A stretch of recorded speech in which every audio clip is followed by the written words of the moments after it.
cuan, we be getting money, cuan. Oke Mas Bro, sebelum kita lanjut ke videonya, saya kasih pengumuman bahwa grup STS ngadain lagi grup STS diskusi dan rekomendasi di bulan November 2023, yaitu aktif dari tanggal 1 November sampai tanggal 30 November teman-teman. Nah, apa itu grup STS rekomendasi November? Nah, kita akan lihat grup STS yang masih jalan saat ini, yaitu bulan Oktober teman-teman. Nah, isinya adalah grup rekom dan grup diskusi. Kalau grup rekom ini isinya adalah stock pick-nya seperti itu guys. Nah, bentuknya seperti ini. Nah, kalau ada cuan-cuan atau buy 2 atau CL, nanti saya akan info di grup ini teman-teman. Teman-teman jangan ngikutin aja. Nah, untuk grup diskusinya, dan ini Bapak Mas Bro bebas ya, mau ngobrolin saham di sini atau ngobrolin apalah di sini, untuk tanya jawab juga bisa. Mas Bro bisa gabung di sini. Oke guys ya, untuk lebih jelasnya Mas Bro bisa lihat video di atas atau langsung japri saya aja untuk tanya-tanya langsung. Nah, selain itu teman-teman juga akan dapat bonus ya, untuk yang gabung STS rekomendasi di bulan November itu akan dapat bonus 31 saham berdasarkan skinner ilmunya Pak Lokehong. Nah, contohnya IMPC ini seperti guys ya, kayak gini ya bentuknya. Nanti ada 31 saham yang mirip-mirip seperti ini. Oke, kita lanjut ke videonya. Assalamualaikum Mas Bro, yang kita di Fajar Daily, dan kali ini kita bahas IPO lagi, yaitu PT Master System Infotama Tbk, atau kodenya mesti ya, mesti cuan apa mesti boncos nih. Nah, kita lihat sektornya teknologi teman-teman. Ini adalah perusahaan penyedia jasa layanan teknologi informasi lah, TI gitu ya, yang terkemuka guys. Bahkan pelanggan-pelanggannya ini adalah perusahaan-perusahaan TBK besar nih, kayak BNI Mandiri, BCA, BTN, ada juga Gudang Garam, ada AHM teman-teman. Ini benar-benar perusahaan yang besar dan nilai emisinya juga sangat besar teman-teman. Nanti kita akan bahas di sini. Listingnya sekitaran minggu kedua bulan November. Nah, untuk harganya itu agak sedikit premium teman-teman, yaitu di 1.300-an sampai 1.600 hampir. Dan untuk stok yang tawaran adalah 6 juta lot teman-teman, sekian. Nah, kita langsung lihat aja untuk prospektusnya teman-teman. Nah, ini kemungkinan sih masuk papan utama ya, tapi papan utama atau papan pengembangan saya masih rancu nih guys ya. Tapi kalau teman-teman nggak usah berpikir, oh ini masuk papan apa, dipikir itu nggak usah. Yang pasti teman-teman itu kalau mau mikir itu ini papan akselerasi atau pengembangan utama. Nah, kalau pengembangan utama tuh sama aja guys kalau bagi IPO Hunter. Nah, kalau akselerasi ini ya agak beda ya. Tapi yang pasti ini bukan aksel ya. Ya guys, jadi istilahnya oke lah. Nah, kita lihat di sini untuk penjamin emisinya, yaitu Indo Premier dan Maybank. Maybank itu kodenya ZP, Indo Premier kodenya PD. Nah, ini keduanya ini saya sih nggak nemu ya. Indo Premier dan ZP dan PD ini jadi underwater tunggal, itu saya nggak nemu teman-teman. Semuanya itu gabung-gabungan ya.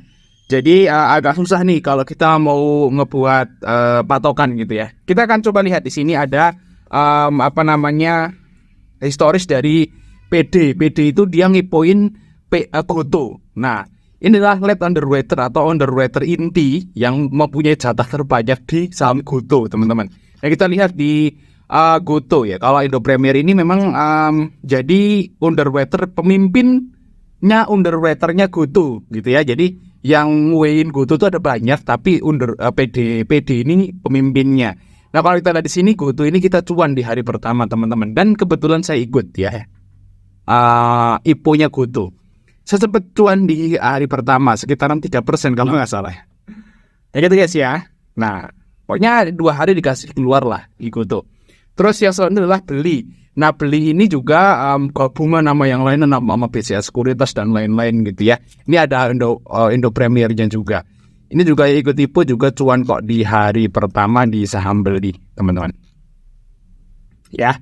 Oke, terus ZP atau Maybank-nya. Maybank itu terakhir ngipoin Aman, tapi dia gabungan juga ya. Aman Mineral, Mas Bro tahu sendiri lah Aman kayak apa. Gitu ya guys ya. Di hari pertama sih dikasih cuan kok, ini rame di hari pertama, ada profit ya. Kalau nggak salah di hari pertama itu sempat naik sekitaran 12% kalau nggak salah. Oke, terus selanjutnya itu ADCP. Nah, ADCP ini Maybank juga teman-teman ya. ADCP ini sempat mau arah di hari pertama IPO-nya nih, kita lihat di sini ya. Nah, ini open di harga IPO 135, terus dia naik mau arah tapi diguyur lagi seperti itu guys. Tapi yang pasti kedua underwater ini teman-teman, itu di hari pertama itu dikasih cuan kayak gitu guys ya, walaupun nggak ada yang lock arah.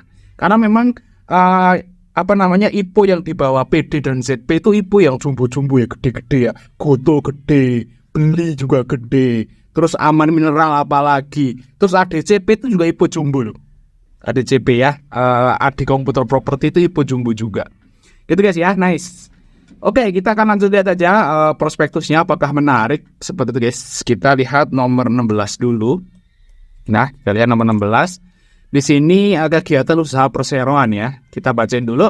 Perusahaan didirikan pada tahun 94. Udah lama banget teman-teman ya. Udah perusahaan yang istilahnya berkompeten lah kalau tahun 94 masih hidup sampai sekarang gitu ya. Dia ngelewatin krisis ekonomi tahun 98. Terus ngalamin krisis juga keuangan tahun 2008. Terus dia ngalamin krisis lagi di tahun 2018.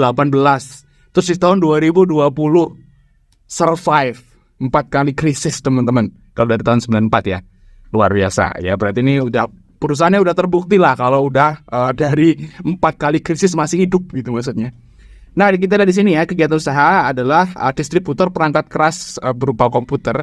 Dia distributor perangkat keras komputer dan perangkat lunaknya tentunya ya, softwarenya seperti itu guys. Nanti masih bisa baca di sini yang udah berpengalaman lebih dari 29 tahun teman-teman. Wah, seumuran saya guys ya. Oke lanjut ya, itu di sini bla bla bla. Ini Mas bisa baca sendiri aja lah.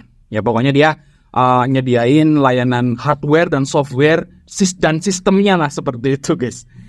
Oke lanjut, yaitu kita nomor 17 ya. Nah itu di sini prospek usaha. Woi apa nih? Oh, rencana penggunaan dana guys. Rencana penggunaan dana. Kalau prospek usaha itu lah ya ngomongannya bagus-bagus lah kalau di sini ya. Nah, untuk rencana penggunaan dananya itu sayangnya agak kurang ya. Di sini kita lihat ya guys ya, sekitar 101 miliaran. Karena dalam juta ya, 100 miliaran. Itu digunakan untuk membayar pokok utang, istilahnya buat bayar utang teman-teman. Dari sekitaran 1%-an ya dari dana 1%, 10%-an dari dana IPO itu digunakan untuk membayar utang. Dan sisanya untuk modal kerja, termasuk pembayaran gaji, pembayaran pembelian perangkat keras. Ini untuk ulaan guys. Ini untuk kulak ya. Nice gitu guys ya. Itu adalah rencana penggunaan dananya yang awalnya itu agak sedikit kurang enak ya untuk bayar utang guys. Tapi ini sedikit kok. Nilai emisinya tadi ini guys ya, nilai emisinya kita lihat ya. Nah ini nilai emisinya sekitar 1 triliun. 1 triliun nilai emisi. Buat bayar hutangnya itu cuma 10%. Kita di sini ya, 100 miliar. Artinya cuma 10% doang buat bayar hutangnya. Jadi 90%-nya buat ekspansi, buat usaha, buat modal gitu ya. Jadi masih masuk akal lah. Kalau misalnya nih, brand kemarin juga buat bayar hutang loh. Brand loh, coba teman-teman baca atau no brand ya. Buat bayar hutang juga itu. Nah tapi nyatanya brand, kita itu berubah guys, ya guys. Nah kita lihat ya untuk di sini sekitaran segini guys yang mau dijual gitu, sekitar 20% dari total modalnya. Nilai nominalnya 25. Nah mungkin teman-teman ada yang nanya nih, Bang itu nilai nominal 25 kok dijualnya 1.000 gitu ya, 1.300 gitu. Ini kan nilai nominal 29 tahun yang lalu teman-teman ya. Beda ya nilai mata uang dari tahun 94 sampai sekarang udah ngelewatin hampir 30 tahun, itu beda teman-teman. Jadi setoran lalu 25 di tahun 94 itu beda sama setoran 25 di saat sekarang. Mungkin berkali-kali lipat lah duitnya. Ini saya nggak inget gitu ya. Seperti itu guys ya, itu Mas Bro yang perlu pahami. Karena memang perusahaan ini udah lama banget ada. Jadi nilai nominalnya itu kelihatannya kecil cuma 25. Kalau sekarang itu kecil 25. Tapi kalau di masa yang 94 tuh gede. Mungkin sekarang udah setara 500 atau 600 lah seperti itu guys. Seperti itu ya. Oke nice, terus lanjut yaitu nilai emisinya segini dan non waran guys ya. Dan ini ada namanya MESOP, biasalah kalau IPO itu ada MESOP dan ESA gitu ya, untuk istilahnya mengapresiasi karyawannya, terutama karyawan-karyawan yang udah lama kan. Itu tahun 94 itu kalau nggak dikasih saham kan kasihan ya, udah kerja 30 tahun. Oke lanjut guys, yaitu nomor 17 sudah. Oh iya guys ya, ini guys. Sebentar, nomor 21 sahamnya mana guys? Kok nggak ada? Belum ya, nomor 21 dulu aja guys ya. Nah, kita lihat nomor 21 di sini kebijakan dividen, teman-teman. Nah, kalau kita baca di sini ya, kebijakan dividennya itu rencana perseroan akan membagikan sebanyak-banyaknya 70%. Oh, jarang loh yang ngomong 70% loh. Biasanya 30% gitu ya, 50%, 20% gitu ya. Ini 70% guys dari labanya tahun buku 2023 akan dibagikan tahun 2024 ya. Semoga beneran ya ngebagi. Dia lumayan guys, karena profitnya juga lumayan gede.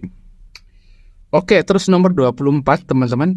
Nah, di sini adalah struktur permodalannya. Nah, ini ada guys yang punya pasti nih ya, mesti nih guys ya. MSTI guys. MSTI itu namanya? Iya, mesti guys. Nah, Pak Edi, Pak Jubri, nah dan Pak Joko. Guys ya, rata-rata juga 30%. Nah, nanti kalau udah ada masyarakatnya jadi seperti ini, kondisi permodalannya ini ada ESA-nya guys. Nah, ini ada mesopnya di sini. Mana yang ada mesopnya nih guys ya? Ada mesop 2%-an, dan mesop ini biasanya di lock kok. Jadi santai aja ya. Barengan lock yang punya barangnya. Yang Pak Edi Jupri nih guys ya. Jadi di lock. Oke, terus ada locknya guys. Ada nomor dividen nomor 40. Ada locknya kok tadi. Saya baca ada locknya. Nah ini guys ya, itu aset lancarnya guys ya. Ini kalau teman-teman lihat di sini aset lancarnya ya terpantau stabil lah ya guys ya. Terus di sini kita lihat untuk jumlah asetnya juga cenderung naik ya, walaupun turun daripada tahun 2022, tapi masih oke lah, cuman sedikit gitu ya. Nah, kita lihat untuk hutangnya teman-teman, hutangnya malah cenderung turun. Dan nanti kalau misalnya nih IPO-nya sukses gitu ya, hutangnya turun lagi karena dibayar tuh, ya gitu guys. Nah, aman guys. Jadi hutang dan ekuitas ini, ekuitasnya 1 triliunan, hutangnya sekitar 800, dan nanti kalau udah IPO dikurangi lagi gitu ya, jadi DER-nya masih aman teman-teman.